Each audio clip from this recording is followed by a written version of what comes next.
各位朋友，大家好。在开始今天的故事以前呢，咱们先说一说上一集中漏过的一些情节。大家都知道一句俗语叫“刘备摔孩子，收买人心”。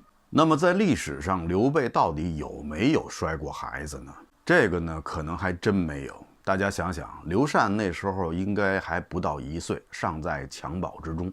刘备又是行武出身，如果真摔的话，那小孩可能就被摔死了，那自然也就不会有后面的后主刘禅。即使有的话，那肯定也是被摔成渣了，成了渣男刘禅。还有啊，就是赵云并没有把刘备的全部家人都带回来，这个呢也不能怪赵云，毕竟当时的情势就是那样。能够把刘禅和甘夫人带回来，赵云已经是非常了不起了。那刘备走失的亲人又是谁呢？是刘备的2个女儿。当时这2个女孩呢，应该都是10几岁的样子。这2个女孩呢，是被当时虎豹骑的指挥官曹纯所获得。在东汉时期啊，世家大族之间还算彼此都给面子，所以呢，这2个女孩呢，并没有受到什么虐待。据说曹操后来就将这2个女孩赏给了曹纯，做了他的妾室。曹纯是曹操军中一个非常重要的将领，一直是率领着虎豹骑，这是曹军的精锐。他在曹军的地位应该不比张辽、徐晃他们差，但是呢，在《三国演义》中很少提及这个人。曹纯是曹操的族弟，是曹仁的同母弟。赤壁之战2年以后，曹纯就病逝了。军中呢，有人建议曹操要重新选一个将军担任虎豹骑的指挥官，但曹操拒绝了，说与曹臣比，无人能够担此要职。由此可见，曹纯在曹操心目中的地位。这是在建安15年，也就是公元210年。在这一年，还有一件很重要的事情发生，就是曹操兴建了铜雀台。所以啊，大家现在就可以明白了，铜雀台是兴建于赤壁之战以后。所谓的东风不与周郎便，铜雀春深锁二乔的这2句杜牧的诗，说的就不大考究了。铜雀台中确实提到了2桥，不过这是桥梁的桥，是指铜雀台中的2座人工桥。曹操确实是爱美女，但说他想要纳江东2乔，这个呢还是有点冤枉他了。但曹操本人，我想他可能也能够表示理解。后来又有传说说曹纯病逝以后，刘备的2个女儿也都归了曹操。这种说法呢是没有任何根据，但曹操我想也能够接受，毕竟是有前科的人。诸葛亮和鲁肃一起去江东去见孙权，但是呢，并不是像演义中所说的见孙权之间还要经历一次舌战群儒。相反，当时江东学子的领袖张昭对诸葛亮那是非常的客气，而且他对诸葛亮也是非常的欣赏。张昭其人呢，在《三国演义》中的形象非常的不好，但他以前确实是孙权非常倚重的大臣。张昭有学识，有名望，他当时是江东士人的代表，也是士族的代表。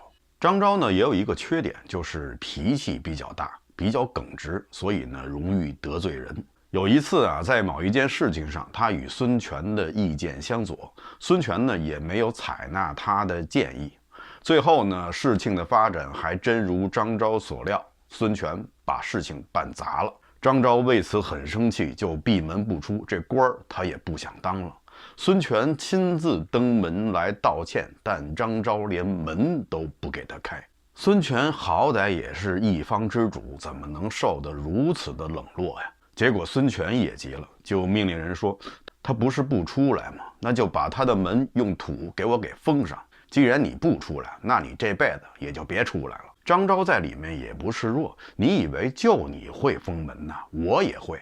他就命令自己的家丁把门的内侧也用土给封了起来。孙权一看，好啊，你还跟我较上劲了，于是又命人干脆就在门口上放火，要把他这堵门给烧烂了。即使这样，张昭在里面还是不愿出来。可是张昭的家人不干了，再这样下去，我们几个都成了焖炉烤鸭了。于是这些家人们就架着张昭冲出了大门。孙权见到张昭以后，马上是转怒为喜，向张昭赔礼道歉，说当初是我做错了，这样君臣才算是如释前嫌。张昭在赤壁之战之前的表现，确实是令孙权非常的失望。这件事情也成了张昭一生的污点。后来孙权登基的时候，张昭呢本来想说2句恭贺的话，但孙权马上厉声直指了他，说如果当初我听你的投降曹操的话，我现在还不知道在谁家要饭呢。张昭当时是羞愧无比，自此以后就辞去了官职，在家最后是得以善终。但他的一个儿子和一个孙子最后是被孙权所杀。诸葛亮来见孙权，那是要说服孙权，可是要说服孙权什么呢？是要说服孙权要抗曹吗？当然是有这方面的意愿，但这对于诸葛亮来说是不可能做到的。毕竟诸葛亮是刘备的人，他的立场就决定了他所说的话失去了客观性，也不可能取信于孙权。而且即便是孙权抗曹的话，他也有几种选择，他可以独立抗曹，也可以将刘备的手下收归自己麾下指挥，让刘备成为自己的下属。所以诸葛亮此行的目的绝对不会只是让孙权抗曹，而是要让孙权联合刘备抗曹。孙权独立抗曹对刘备的境遇不会有任何的帮助，只能是更惨。所以见到孙权以后，诸葛亮并没有马上劝孙权抗曹，而是对他说，现在曹军是大兵压境，孙将军必须马上做出决定，是降还是战，切不可拖延时机。诸葛亮并没有费口舌劝孙权抗曹，而是给他一个选项，言外之意呢，就是你抵抗曹操也行，投降也可以，完全取决于你，只是要早做决断。孙权自然就会问诸葛亮说，那你们家的刘豫州为什么不投降啊？诸葛亮马上回答说，我家主公那是皇室贵胄，身份不一样，岂是那些阿猫阿狗可比？这句话呢，实际上就向孙权摆明了一个立场，不要觉得我们是在指望着你东吴抗曹，分担我们的压力，或者我们坐山观虎斗，我们刘皇叔肯定是要抗曹到底的。因为在这之前，孙权心里肯定有一个结，就是刘备是在势穷之时来投奔他的，是想借助他的手来逃出困境。所以诸葛亮的话就挑明了这个态度，我们不指望你，你干不干随你，我们是一定要干的。然后下一步，诸葛亮就开始分析敌我双方的局势，告诉孙权，我们也是有实力的，刘琦还有1万多人马，关羽手下也有1万多人，加起来也2、3万人。而曹操那边受各种的因素影响，他的实力也是大打折扣，让孙权能够增加信心，也看到了刘备军中的实力。毕竟刘备也是一面抗曹的旗帜，而且孙权自己也知道，自己能够出的兵力也不过是2、3万人，所以他与刘备的实力对比呢，从纸面上来说应该是差不多，这样就不会有想收刘备于麾下的想法。双方的关系只能是联合，而不可能是从属关系。最后诸葛亮还说了一番话，更加坚定了孙权要与刘备联合抗曹的想法。这就是诸葛亮向孙权提出了他在隆中对中提出的天下3分的战略构想。而这个想法与孙权心中的计划正好是暗合。在见到诸葛亮之前，孙权心中已经有了天下3分的构想，而向他提出这个构想的并不是别人，正是此时正坐在他身边的鲁肃、鲁子敬。当然了，孙权以前的天下3分设想中的3分并不包括刘备，而是曹操、他以及刘表。不过如果以刘备取代刘表，这倒也是一个可以接受的选择。诸葛亮之所以这时候向孙权提到这个战略构想，其目的就是想告诉孙权，我们之间的联合并不是出于形势所迫的无奈之举，是被动的，而是对我们双方而言都是一个最好的机会。经此一击败曹操，从此奠定天下三分的框架。所以这是一个主动的行为。经诸葛亮这么一说，孙权就坚定了自己与刘备联合抗击曹操的决心。那么如果不是诸葛亮，换一个人来东吴做说客，能否说服孙权呢？这个呢，还真的很难说。刘备当时手下也有孙权、简雍这样的文臣，但他们的才能自然无法与诸葛亮相比。如果他们去的话，第一可能会把更多的精力劝孙权抗击曹操这个问题上，这样可能徒劳无功，甚至让孙权更加的提防刘备。而且孙权、简雍他们也绝对不会提出诸葛亮的天下三分的这个战略构想，这样的话也就无法让孙权转变一个观念，就是把这场战役从我不得不打转变为我要打，我想打，我希望通过此战确定天下三分的格局。毫无疑问，诸葛亮这次是出色地完成了任务，他达到了此行的全部目的，可以说他已经做到了最好。不过呢，我们也必须要指出，这恐怕是在赤壁之战中诸葛亮所发挥的全部作用。那么有的朋友可能会说，不是还有草船借箭，不是还有借东风吗？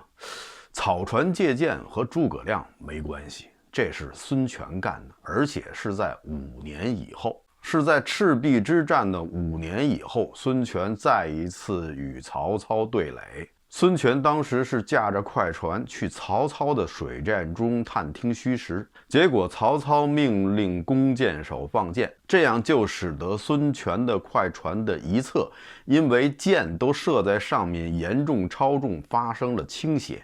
孙权急中生智，让船转了个方向，让另一面去受箭，这样船就慢慢的平稳了下来。孙权最后也是因此而脱险，这就是草船借箭的由来。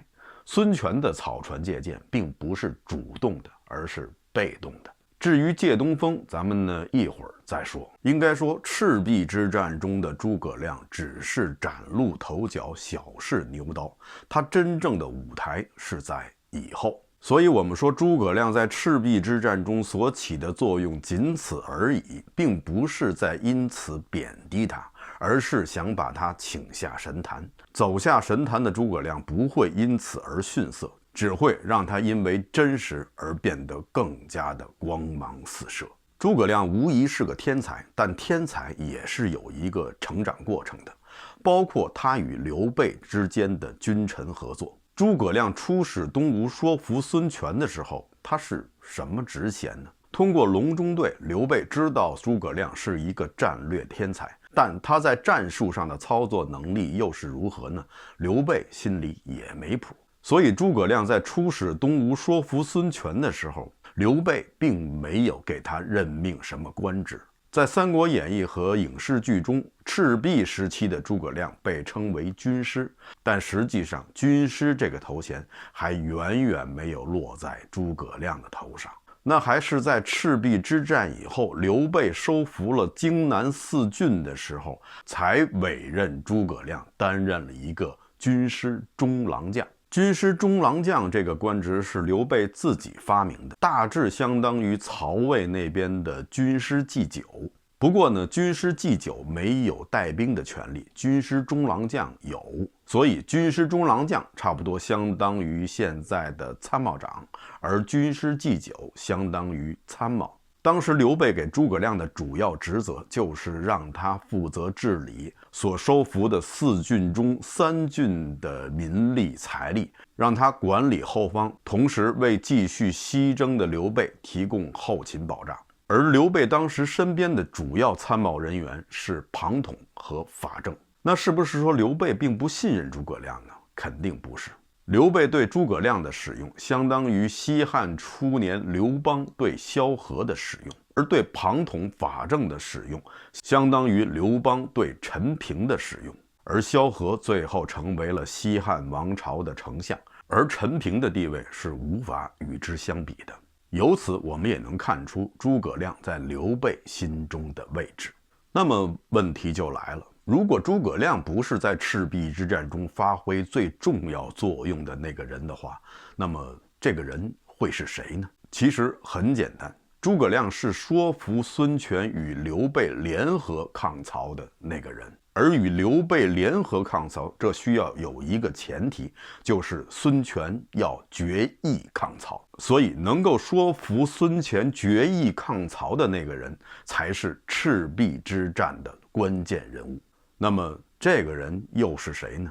他就是鲁肃，鲁子敬。在《三国演义》中，鲁肃的形象呢是一个忠厚的长者，智商呢有些堪忧。特别是夹在诸葛亮和周瑜之间，经常是被两个人踢来踢去，像是一个宠物。但历史上的鲁肃绝对不是这个样子。首先，鲁肃并不是一个文臣。据《吴书》记载，肃体貌魁奇，少有壮节。他长得就不是一副读书人的样子。天下将乱，乃学击剑骑射，招聚少年，给其衣食，往来南山中涉猎，讲武习兵。从这段话我们可以看出，第一，鲁肃家里挺有钱，要不然他也不可能招聚这么多的无业青年，在南山中涉猎讲武习兵。第二，鲁肃当时组织的这个可以被称为社团的这么一个组织，实际上已经具备了我们所说的黑社会的雏形。鲁肃呢，也可以说是当时民间社团的头领，与文弱书生完全是沾不上边儿。那么鲁肃最后怎么没继续混他的黑社会，而到了江东做大官呢？这恐怕是源自于一次偶遇。他遇到了真正的黑社会。大家知道，真正的黑社会那是黑白通吃的。这次鲁肃遇到的真的黑社会就是周瑜，周公瑾。周瑜以前呢是在袁术手下做事，袁术非常欣赏他，还想封他为将军。但自从袁术宣布称帝以后，遭到了各方的反对。周瑜看他也不顺眼，所以就离开了袁术，去江东投奔他的好朋友孙策。当时周瑜带着几百人在路过鲁肃所住的地方的时候，军中已经无粮了，所以周瑜就带着手下的几百人到鲁肃家去借粮。为什么要去鲁肃家呢？因为就鲁肃家最有钱，最有粮。鲁肃是当地的首富，家中的粮食不是论担的，而是论仓。鲁肃家里头就有2仓粮食。大家想，当时是东汉末年，军阀混战，民不聊生，粮价飞涨，2仓粮食在当时来说可以说是价值万金。周瑜带着几百号人来，肯定不会是借的。借跟抢的最大区别就是你来借的话，我可以不借，而如果你不能不借的话，那就是抢了。所以周瑜就是来抢粮的。但鲁肃并没有与周瑜开战，而是非常大方地将其中1仓粮食全部送给了周瑜，两个人也就因此认识了。后来周瑜到了孙策的江东，得到重用以后，就向孙策推荐了鲁肃。孙策遇刺以后，孙权继位，鲁肃就向孙权提出了一个适合于江东的战略构想。这个战略构想也可以被称为江东版的隆中对，因为它与隆中对有很多的相近之处，也是预测出了天下3分的结果，同时也劝孙权要立足江东，夺取益州，然后等待时机一统中原。所以从战略构想上，与诸葛亮的隆中对可以说有异曲同工之妙。诸葛亮与鲁肃可以说是当时最伟大的战略家。这2位战略家有一个共同的特点，就是他们都非常的珍视孙刘2家的联盟。熟悉《三国演义》的朋友一定记得单刀赴会这个故事，说的呢是关羽只带着周仓和他的青龙偃月刀去与鲁肃会谈，是关于荆州的归属问题。当然了，关羽在其中展现出的英雄气概，使得鲁肃这样的胆怯之人是相形见绌。但历史上的真相并不是这样。当时确实也是因为荆州的归属问题，刘备在夺取了益州以后，孙权就让他归还曾经借给他的荆州，但刘备当然是不想还。于是孙权就派鲁肃带兵夺取了荆南的几个郡，刘备也派关羽前来迎敌，两军对垒，剑拔弩张，说话就要打起来了。这时候呢，鲁肃还是不想破坏孙刘两家的联盟，他认为这个联盟对他们两个国家来说都是非常的重要的，所以在最后的时刻，他还是想和关羽谈一谈。于是他就派人去跟关羽说：“你把荆州还给我们吧。”关羽红着脸说：“不还，不还，就不还，打死谁我也不还。”鲁肃很生气，不过一想自己毕竟是科班出身，那正经是混过黑社会的，黑社会中并不光是打打杀杀的，还有谈判这条路。于是鲁肃就给关羽写了封信，说咱们两方谈谈，你我只能佩戴随身的单刀，我们手下的将领也可以去，但也只能佩戴着单刀，双方的兵马都后退100步以外。鲁肃这么安排呢，明显是怕双方一言不合就打起来，而且他也知道关羽这个人特别讲义气，容易意气用事。关羽这边呢，倒是愉快地接受了邀请，也没有带他的青龙偃月刀。其实他也没处找去，因为青龙偃月刀在宋朝以后才有，而且并不是在实战中使用的。一般呢，要么就是仪仗队使用，要么就是兵士练兵的时候当做哑铃来练力气的。那个东西又笨又沉，在马上实在是使不开。关羽使的很有可能是枪，因为按照《三国志》记载，他斩颜良的时候是将颜良刺于马下，所以用的肯定不是刀。他还大声呵斥了关羽手下的一位将军，一点没给关云长面子。最后关云长只是说，我要回去和我主公商量一下荆州的事情，这件事情呢，我不能做主。所以说，所谓的单刀会是鲁肃提出的，双方都带着单刀，并不仅仅是关羽佩戴单刀，而且会晤过程中是鲁肃占据了上风。刚才关羽说要向主公禀明此事，并不是像演义中说的要向大哥禀明此事，这又是为什么呢？实际上根本就没有什么桃园三结义，刘备、关羽、张飞只是情同兄弟，但是他们并没有结义。桃园三结义是子虚乌有的事情，不过桃园确实是有的，那是张飞家的私产。在《三国志》中，关羽管刘备叫刘将军，不是什么大哥。不过这三个人即使没有结拜为兄弟，但他们之间的情谊却可以说是胜似兄弟。在那些无数个激情燃烧的岁月，他们经常是同榻而眠。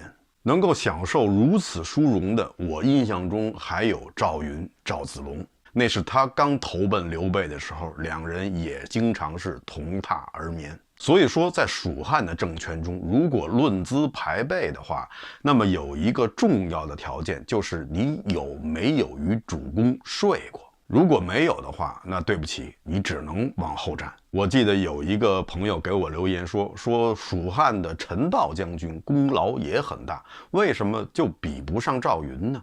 其实很简单，他与刘备睡过吗？当然了，我所说的同榻而眠就是简单的同榻而眠，大家千万不要想多了。我也绝对没有误导大家的意思。如果谁真的想歪了的话，那就自己面壁思过，反正跟我是没有关系。好了，玩笑开过，咱们言归正传。毫无疑问，鲁肃是说服孙权抗曹的第一人，但发挥同样作用的并不仅仅是鲁肃一人，还有一个人，正是曹操本人，还有曹操写的这封信。战胜刘表以后，曹操就给孙权写了这样一封信：晋者奉辞伐罪，荆徽难止，刘琮速守。今至水军80万众，方与将军会猎于吴。从后面发生的事情来看，这封信绝对是曹操的一大败笔，因为在这之前，孙权并不确定曹操会攻打江东，但曹操的这封信却明显地暴露出了要进兵江东的意图。这也就迫使着孙权必须要做出抉择。那么曹操为什么一定要写这样一封信呢？这似乎不像是以往一向沉稳老辣的曹操的风格呀。这件事情呢，我觉得是这样。首先，曹操此次南下确实并不是为了江东而来，他就是为着荆州来的。他做了充分的准备，就是为了荆州，但没想到荆州这次得到的这样容易，可以说是不费一刀一兵。而且在这之前，曹操刚刚统一了北方，清除了袁绍的残部。这时候的曹操可以说是志得意满，他的成功来得太容易了。人呢，有时就是这样，某件事情做成了，其实并不仅仅是你个人的因素，可能是很多的因素相互作用，都往好的方向发展，加上你自身的努力，最后这件事情做成了。但成功以后，如果你把这一切都只归功于自己的话，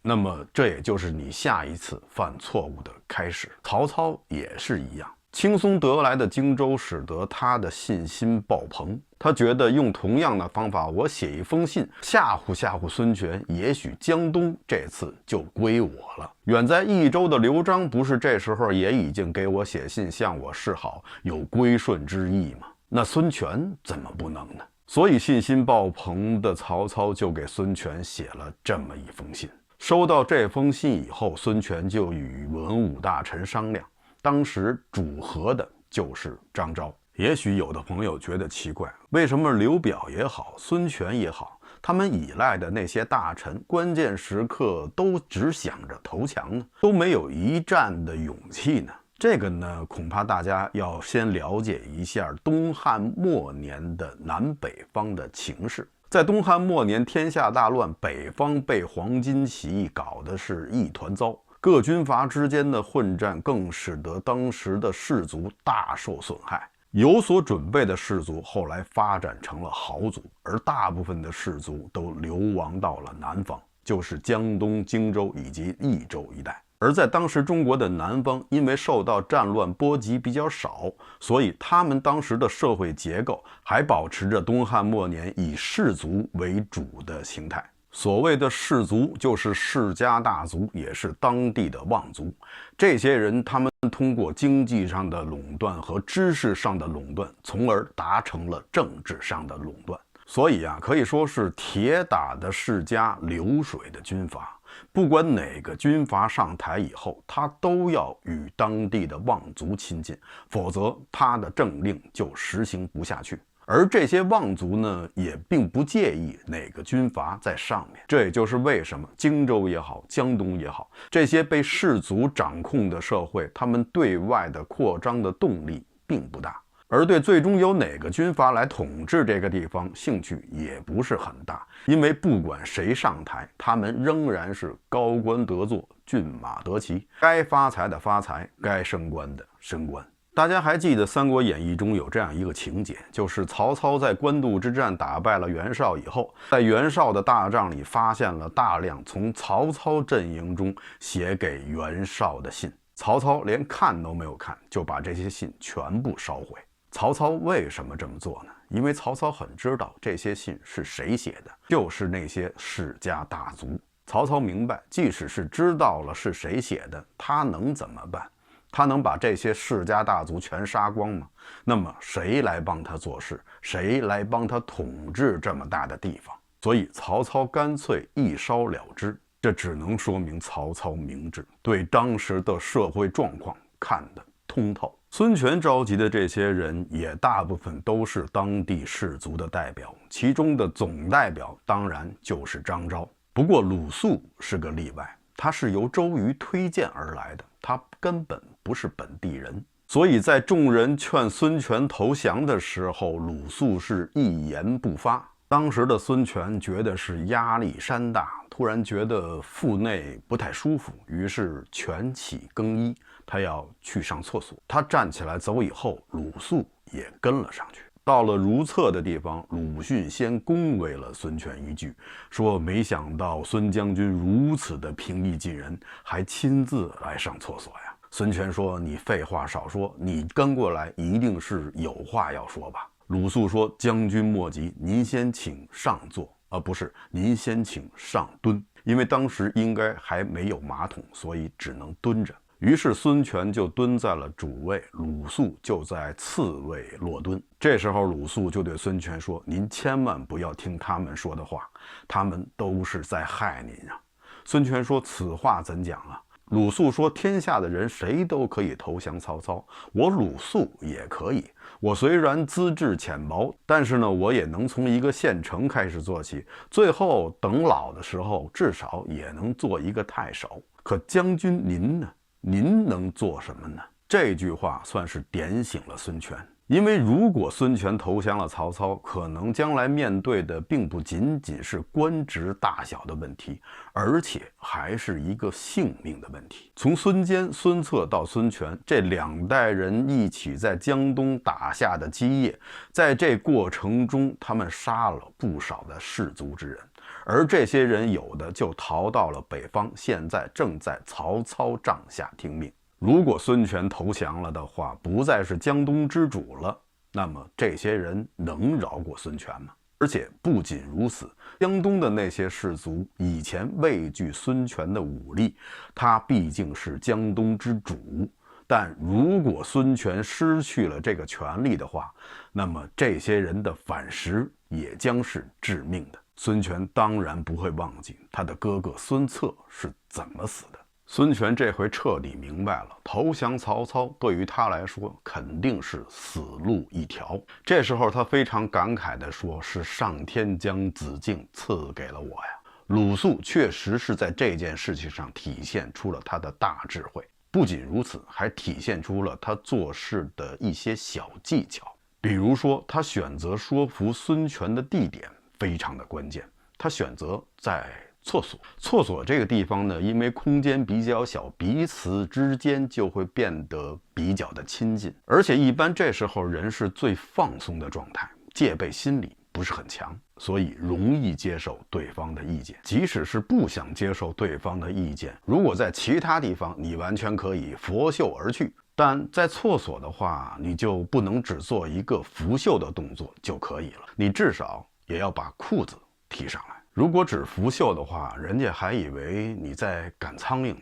值得一提的是，鲁肃与孙权的这番对话是发生在鲁肃见刘备之前，也就是说，诸葛亮说服孙权联合刘备抗曹，是在鲁肃说服孙权抗曹以后，而说服孙权抗曹，恰恰是赤壁之战的关键。那么周瑜呢？孙权听从了鲁肃建议以后，鲁肃就让孙权赶紧招围在外公干的周瑜。周瑜回来以后，表示也非常支持鲁肃的意见，并自请3万精兵进军赤壁，着手准备与曹魏的大战。赤壁之战大家都知道，是周瑜最后用火攻击败了曹操。但演义中的赤壁之战与正史中的赤壁之战还是有很多的不同。首先第一点，曹操的那些战船并不是什么庞统献策让曹操把战船连接在了一起的，而是曹操自己的主意。曹操的水军中，除了一部分荆州水军以外，还有一部分就是北方兵，所以确实不适于站在摇晃的甲板之上，非常的不适应。所以曹操就命令把战船都绑在了一起。而庞统那时候不过是周瑜手下的一名公曹，并没有参与赤壁之战。看到曹操把战船绑在一起了，首先提出用火攻的并不是周瑜，自然也不是诸葛亮，而是黄盖。周瑜是接受了黄盖的建议，所以就开始着手用火攻。但是呢，他们都面临同样一个问题，就是风向。当时正值冬季，受季风影响，东亚大陆冬天的时候是刮的西北风，而曹操水军所处的位置正好是处在上风向，所以如果周瑜使用火攻，很可能会烧到自己。曹操并不是傻子，他在把战船连起来的时候已经考虑到了这一层，但还是有些事情他是绝对考虑不到的，因为已经完全超出了他的认知范畴。那么这场让曹魏大军葬身火海的东南风到底是从哪儿来的呢？肯定不是诸葛亮设坛借来的，它的来源应该是一个地理学问题。首先呢，大家先明确2个概念。第一，就是什么叫风？风，空气流动形成了风，而风流动的方向是从高气压的地区向低气压的地区流动。其二，就是一个比热的概念。所谓比热的概念，简单来说，就是比如大家在夏天的时候，太阳直射之下，大家如果接触河边的岩石或者是石蚁，会觉得非常的烫，而河水还是挺凉的。这就是因为水与岩石的比热不一样，水的比热比较大，吸热能力比较强，所以它的温度变化不会非常的显著，而岩石则恰好相反。好的，大家先明确了这2个概念，咱们接着往下说。白天的时候，由于受到太阳光的照射，陆地的比热比较差，所以它的温度升高的比较快。温度升高以后，空气受热上升，所以地面就形成了低气压。由于水的比热比较大，所以依然比较冷，这样空气下坠，在水面就形成了高气压。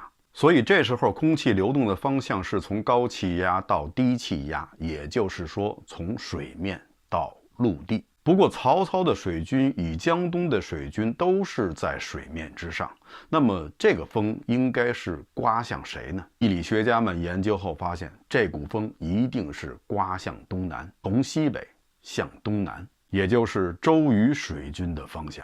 原因很简单，周瑜的水军背后就是江东的大路，而且背后不远的地方有一座山叫幕府山，这座山基本上是由岩石组成的，所以周瑜水军的后面就是陆地，而曹操水军的后面是什么呢？可并不是陆地，而是云梦泽。云梦泽在远古时期就是一片巨大的水域，涵盖了现在的湖北、湖南全省。后来随着地质演变，到了东汉时期，已经慢慢的出现了一些陆地，比如说华容县就是在云梦泽之中。虽然说出现了一些陆地，但大部分地区还是被水覆盖，或者是已经成了沼泽。所以面向长江而背靠云梦泽的曹魏水军，实际上是处于一片巨大的水域之中。而白天的时候，空气是由水面到陆地，那么风向自然就是从曹魏刮向江东水军。可是到了晚上，情况就正好相反，失去了阳光的照射，陆地上的气温迅速降低，地面形成了高气压，而水域恰好相反，形成了低气压。所以到了晚间，空气流动的方向就转变成了从陆地到水域，也就是说从江东水师的方向刮向了曹魏的水军大营。这就是我们地理学上所说的葫芦风。葫芦风是相较于海陆风而言的，其实道理是完全一样的。葫芦风虽然存在，但有时候当季风比较强的时候，比如冬天西北风很大的时候，葫芦风自然就被抵消了，所以可以忽略不计。但在某些特定情况下，比如说季风不强，而且又是处在赤壁这个特殊的地理环境下，所谓特殊的地理环境，就是我刚才说的背后的云梦泽和背后的幕府山，这2种因素的综合作用下，如果这段时间没有什么季风，而且阳光又非常充足的话，这样葫芦风就会比较大，会对作战产生影响。周瑜当然知道这股风的存在，但他也要等，所以他让黄盖诈降的时候，并没有跟曹操约定准确的日子，只是说有机会我就带着船队过去。其实他们也是在等到地面经过连续几天的阳光照射，而且还要在季风比较小的时候，在这之前他们只能做好一切的准备，就是万事俱备，只欠东风。黄盖诈降的日子自然是在晚上，因为只有晚上才会有刮向曹魏大营的东南风。终于他们等来了这一刻，当一切条件都具备的时候，黄盖的士兵们就驾驶着几十艘猛冲快船，上面都铺满了油料，借助着强劲的东南风，冲向了曹军的水寨大营。蒙冲快船上的油料被点燃以后，快船也冲进了曹军的大营，曹军的舰船开始起火，由此胜败就已经注定。在此役中，黄盖将军的功不可没，从最先的献计到自己诈降，而且又亲自率军去放火，可以说是居功至伟。在这场战斗中，黄盖将军也负了伤，他中了箭，跌落在了水中，幸好被随后掩杀过来的江东士兵从水中救起。不过呢，因为当时他落了水，所以头发都糊在了脸上，那些士兵们也没认出这是他们的黄盖将军，所以就将他随便安置在了一个侧床上。所谓的侧床，实际上就是鲁肃比较喜欢讨论公事的地方。黄盖将军中箭是无法动弹，所以他只能是大声呼叫韩当韩当，因为他知道韩当要随后掩杀过来。在混战之中，韩当还真的听到了黄盖将军的呼喊，于是他就循声找到了黄盖将军。看到坐在侧床上的黄盖将军的惨样，韩当是大哭不已，大声地说道：“老将军，老将军，您实在是太臭了。”表面上看，曹军就败于这场东南风，但实际上远远不是。首先，这场火攻并不足以完全毁灭曹军的舰船，虽然确实烧毁了一部分舰船，但大部分的舰船是在曹操撤退之前自己烧毁的，因为他不想把这些船留给江东。曹军之所以不敢恋战，就这样仓皇离去，也不是慑于江东军队的强大，而是在此之前，他们已经是军无斗志了。因为在曹军入驻赤壁以后没多久，军中就爆发了疫情。这场突然爆发的瘟疫使曹军折损大半，也使得曹操斗志锐减。或许这才是赤壁之战曹操失败的主要原因，也是曹操仓皇而退的主要原因。所以在曹操兵败回到许昌以后，他又给孙权写了第二封信，信是这么说的：赤壁之役，只有疾病，孤烧船自退，横使周瑜虚获此名。曹操兵败了，还不忘写封信给自己找回面子。曹阿瞒确实也挺淘气的。唐代诗人杜牧写了一首诗叫《赤壁》，他是这样说的：折戟沉沙铁未销，自将磨洗认前朝。东风不与周郎便，铜雀春深锁二乔。杜牧认为赤壁曹操之败是天意。同样，为《三国志》作注的裴松之也说过这样的话：赤壁之败，盖有运数，天时为之，其人事哉？曹操的赤壁之败到底是出于天意还是人为？这恐怕又是一个只有天知道的问题了。好的，以上就是本期节目的全部内容，感谢大家收看，欢迎大家点赞订阅。这里是风下杂谈，Frank 甲为您带来有温度的历史，咱们下期节目再见。